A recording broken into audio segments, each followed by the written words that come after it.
स्वागत है आपका हमारे चैनल पर। मैं हूं आपके साथ Shipra Saini. Narcotics control bureau के अधिकारी समीर वानखेड़े पर एनसीपी नेता नवाब मलिक लगातार आरोप लगा रहे हैं। उन्होंने ये आरोप लगाया है कि दरअसल समीर वानखेड़े पैदाइशी मुसलमान थे, लेकिन नौकरी पाने के लिए उन्होंने दस्तावेजों में ये फर्जीवाड़ा किया है, जिसके बाद अब नवाब मलिक पर समीर वानखेड़े ने बड़ा एक्शन लिया है।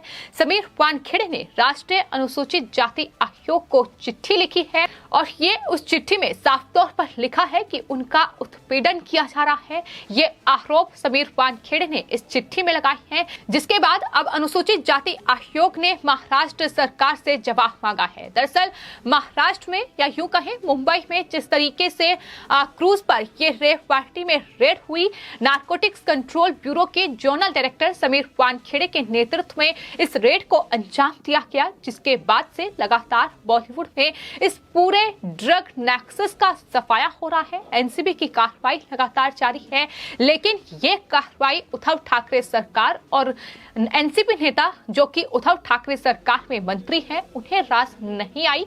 जाहिर तौर पर इसकी कई वजह है। एक वजह यह है कि उनके खुद के दामाद समीर खान इस पूरे ड्रग नेक्सस में फंसे हुए हैं, फिलहाल जमानत पर बाहर हैं। वहीं दूसरी तरफ जिस तरीके से आर्यन खान शाहरुख खान के बेटे इस पूरे मामले में फंसे, हालांकि उन्हें कोर्ट से जमानत मिल गई, लेकिन अभी भी शिकंजा एनसीबी का उन पर कसा हुआ है। और यही वजह है कि लगातार जो एनसीबी के नेता हैं नवाब मलिक, वो दरअसल एनसीबी के जोनल डायरेक्टर समीर वानखेड़े को तमाम तरीके से घेरते नजर आ रहे हैं। उन पर तमाम आरोप उनकी तरफ से लगाए गए हैं। दरअसल नवाब मलिक ने समीर वानखेड़े की जन्म कुंडली खंगालते हुए ये बड़ा आरोप लगाया है कि समीर वानखेड़े की जो जाति है वो मुसलमान थे, यानी समीर वानखेड़े पैदाइशी मुसलमान है, लेकिन उन्होंने दस्तावेजों में फर्जीवाड़ा किया और वो दलित बने। अनुसूचित जाति के सदस्य बनकर उन्होंने आईआरएस की नौकरी हासिल की, यानी यूपीएससी का एग्जाम क्लियर किया, उसमें आरक्षण उन्होंने पाया। ये फर्जीवाड़ा उन्होंने दस्तावेज में किया और जो डॉक्यूमेंट उनकी तरफ से शेयर किए गए थे, दरअसल उसमें किस तरीके से नवाब मलिक ने फर्जीवाड़ा किया था, इसकी पोल खुल चुकी है। उन्होंने दरअसल उनके पिता का नाम दाऊद वानखेड़े बताया था, लेकिन उनके पिता का नाम ज्ञानदेव वानखेड़े है, जिसका खुलासा खुद समीर वानखेड़े के परिवार ने किया। इसके अलावा आपको बता दें उसमें मुसलमान का जिक्र था, लेकिन वो पैदाइशी हिंदू हैं, ये लगातार उनकी तरफ से कहा जा रहा है। और समीर वानखेड़े बार बार नवाब मलिक के आरोपों को लेकर ये कह रहे हैं कि उन पर जो आरोप लगे हैं वो झूठे और बेबुनियाद हैं। नवाब मलिक जांच को प्रभावित करने के लिए ये तमाम आरोप लगा रहे हैं।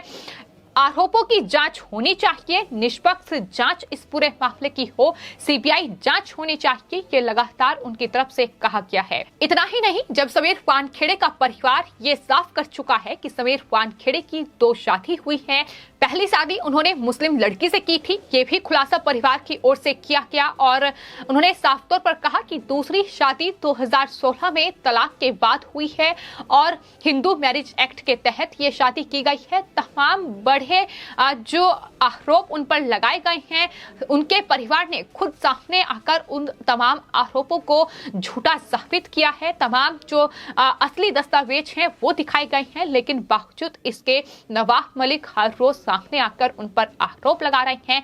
लेकिन अब समीर वानखेड़े राष्ट्रीय अनुसूचित जाति आयोग पहुंच गए हैं और उन्होंने साफ तौर पर यह कहा है कि उनका उत्पीड़न किया जा रहा है, उन पर इस तरीके के झूठे आरोप लगाए जा रहे हैं। सिर्फ इतना ही नहीं, आपको ये भी बता दें कि दरअसल इस पूरे रेड के बाद कई दिनों बाद, लगभग 20 दिन बाद एक शख्स सामने आया जिसका नाम प्रभाकर सैल है, जो कि एनसीबी का गवाह है। और उसने ये दावा किया कि दरअसल आर्यन खान को छुड़ाने के लिए एनसीबी के जोनल डायरेक्टर समीर वानखेड़े ने पैसों की डील की है, वसूली के लिए। दरअसल उन्होंने किरण गोसावी का नाम लिया और एक और शख्स का नाम लिया सैम डिसूजा। इसको लेकर प्रभाकर सैल की ओर से एक हलफनामा जारी किया गया, जिसमें उन्होंने दावा किया कि वो दरअसल किरण गोसावी के बॉडीगार्ड हैं और वो भी उस रेड के दौरान वहां क्रूज पर थे जब आर्यन खान को हिरासत में लिया गया। उन्होंने दावा किया कि उन्होंने दरअसल किरण गोसावी जो कि एनसीबी के गवाह हैं,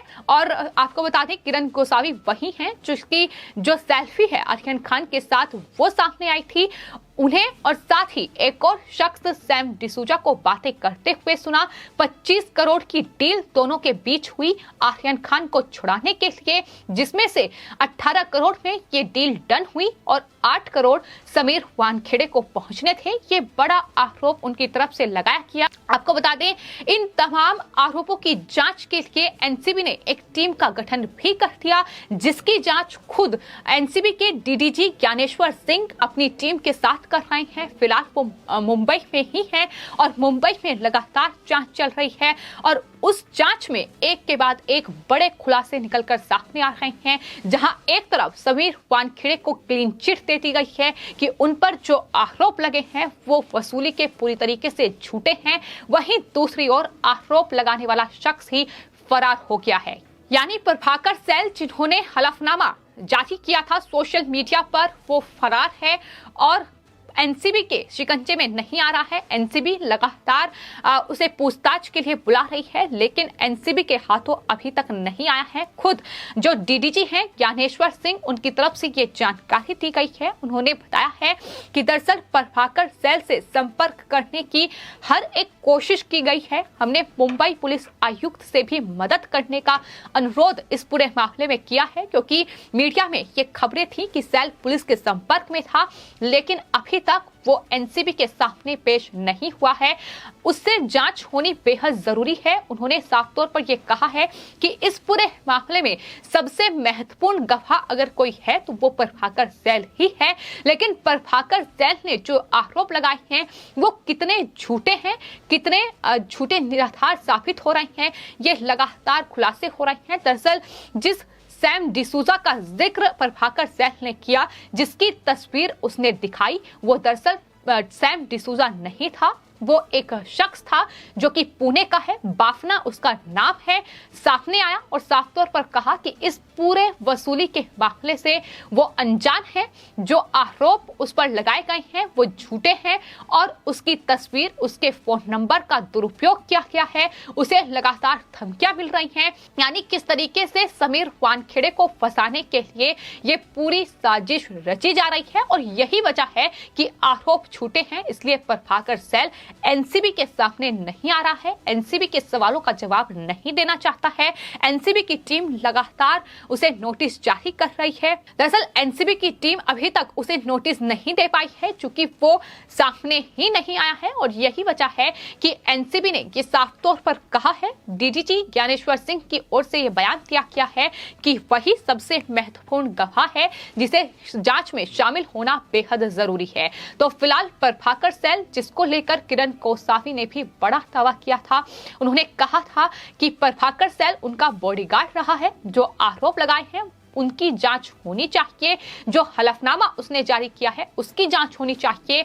और उन्होंने एक और बड़ा खुलासा इस पूरे मामले में ये किया था कि दरअसल नवाब मलिक के इशारे पर ही ये सब कुछ प्रभाकर सैल की ओर से किया गया है, चूंकि इस पूरे काम के लिए उसे पैसे दिए गए हैं, पैसों की डील हुई है और साथ ही ये भी बताया था कि इसके लिए उन्हें फ्लैट भी दिया गया है। यानी प्रभाकर सैल को नवाब मलिक ने फ्लैट दिया है और तब जाके ये तमाम आरोप जो हैं वो मढ़े जा रहे हैं। हालांकि इन तमाम आरोपों की जांच एनसीबी की टीम कर रही है, विजिलेंस टीम ये जांच करेगी, लेकिन अगर समीर वानखेड़े पर ये आरोप झूठे साबित होते हैं तो नवाब मलिक, प्रभाकर सैल जैसे लोग अब एनसीबी के शिकंजे में आएंगे और जाहिर तौर पर उनकी गिरफ्तारी इस पूरे मामले में होगी, क्योंकि नवाब मलिक जिस तरीके के आरोप लगा रहे हैं उसकी जांच होनी चाहिए। ये लगातार मांग एनसीबी के जोनल डायरेक्टर समीर वानखेड़े भी कर रहे हैं। तो फिलहाल आपको बता दें, इस पूरे क्रूज ट्रक मामले में जो आरोप एनसीबी के जोनल डायरेक्टर समीर वानखेड़े पर लगाए गए हैं उसको लेकर एनसीबी के डीडीजी ज्ञानेश्वर सिंह जो जांच कर रहे हैं अपनी टीम के साथ, उन्होंने जानकारी दी है कि ये 5 सदस्य विजिलेंस टीम है जो कि बुधवार को मुंबई पहुंची थी और इस पूरे मामले में काफी रिकॉर्ड जो है वो खंगाले गए हैं, वो इकट्ठा किए गए हैं और अब तक 5 ऑफिशियल और 3 प्राइवेट लोगों से पूछताछ की गई है। हमने पुलिस आयुक्त से भी मदद ली है। हम अदालत से अनुरोध करेंगे कि केपी गोस्वामी को भी जांच में शामिल किया जाए। बता दें कि केपी गोस्वामी वही शख्स है जो आर्यन खान के साथ सेल्फी लेता नजर आया था, जो कि एनसीबी का इस पूरे मामले में गवाह है। और फिलहाल आपको बता दें 2018 के एक मामले में पुणे पुलिस ने उसे हिरासत में ले रखा है और उसको लेकर भी उन्होंने कहा है कि दरअसल कोर्ट में नोटिस देना होगा और उसके बाद ही वो केपी गोस्वामी से इस पूरे मामले में पूछताछ कर सकते हैं।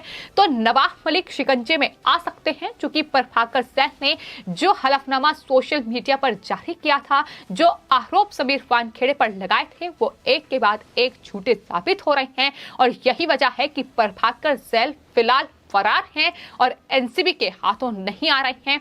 एनसीबी ने साफ कह दिया है कि सबसे महत्वपूर्ण गवाह है और एनसीबी उनसे जांच करना चाहती है, उनसे पूछताछ होगी। क्या वसूली का ये आरोप किसके इशारे पर मढ़ा क्या है, कौन इस पूरी स्क्रिप्ट को लिख रहा है, किसके इशारे पर ये तमाम आरोप लगाए जा रहे हैं, यही तमाम सवाल है जिसकी जांच होनी बेहद जरूरी है।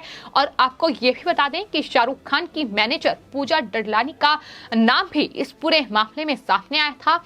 प्रभाकर सैन ही वो शख्स थे जिन्होंने ये कहा था कि आर्यन खान को छुड़ाने के लिए एनसीबी के जोनल डायरेक्टर से ये डील हुई है, लेकिन पूजा डडलानी से भी डिसूजा और साथ ही किरण गोस्वामी ने मुलाकात की थी, ये भी आरोप लगाए गए थे। तो तमाम ये जो आरोप हैं ये गंभीर हैं जाहिर तौर पर, लेकिन जांच होनी जरूरी है क्योंकि ये आरोप लगातार झूठे और निराधार साबित हो रहे हैं। फिलहाल आपकी इस पूरे मामले पर क्या राय है, हमें कमेंट बॉक्स में जरूर लिखें और चैनल को सब्सक्राइब करें। धन्यवाद।